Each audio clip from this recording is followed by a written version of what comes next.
Olá, meu nome é Danilo Silva Guimarães e essa é a apresentação de parte do artigo Reencontro Autotélico. Fui orientado pela professora Fátima Aparecida dos Santos, no qual me auxiliou na pesquisa e escrita do texto.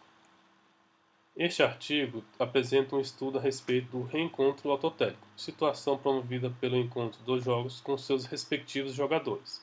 O jogo é autotélico e os jogadores constam como agentes autotélicos. Ambos são sistemas autônomos e derivados da brincadeira.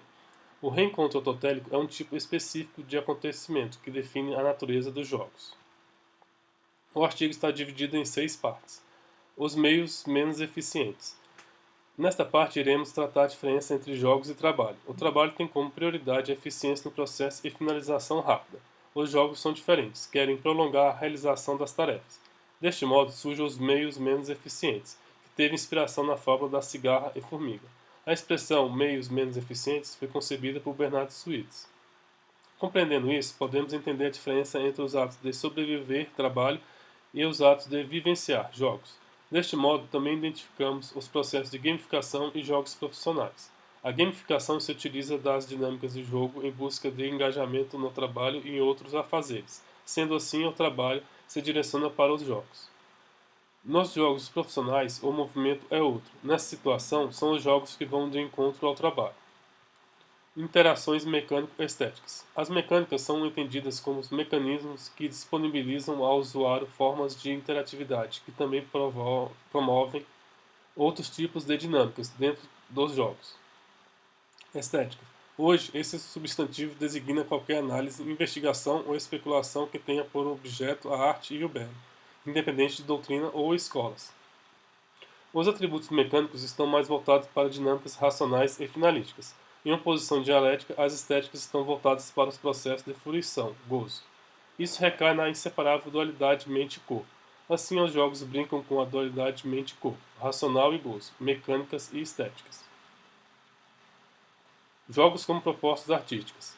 Hans-Georg Gadamer explica que o jogo significaria o próprio modo de ser da obra de arte. A noção de jogo serve para pensar as múltiplas determinações da arte para caracterizar a essência da linguagem, o que implicaria sempre um arrebatamento lúdico, momento em que deixa de ser determinante a vontade do indivíduo.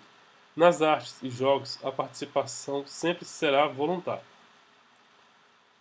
Os jogos independentes são entendidos como arte, pois partem do desejo de criação totélica. Os jogos AAA, por serem derivados de grandes estúdios, sofrem com o efeito da institucionalização da produção e, por vezes, são questionados como formas de arte.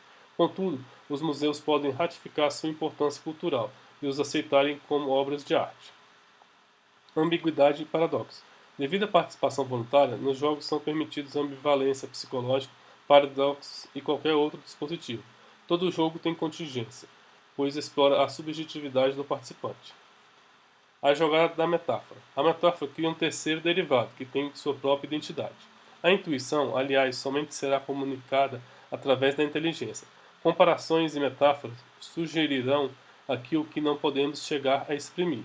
Não será um desvio, não faremos mais do que ir direto ao objetivo. Bergson. Nesse contexto surge o jogo de linguagem.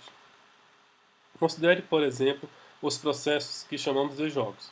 Refiro-me a jogos de tabuleiro, de cartas, de bola, torneios esportivos, etc. O que é comum a todos eles? Não diga, algo deve ser comum a eles, senão não se chamariam jogos. Não posso caracterizar melhor essa semelhança do que com a expressão semelhanças de família. E digo, os jogos formam uma família. Wittgenstein. Questionamos um pouco a ideia de Wittgenstein, pois o autor afirma que não teria como haver uma definição para jogos. A formalização da brincadeira é o que faz emergir os jogos. Essa é sua definição. O que o autor achou tanto em tratados quanto nos jogos de linguagem são comparáveis aos jogos fechados e abertos, linguagem fechada e linguagem aberta.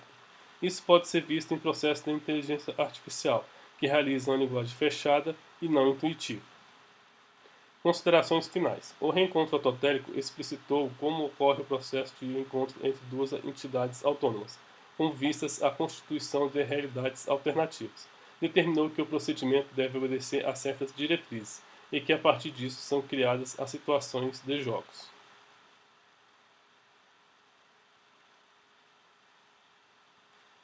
Obrigado pela participação.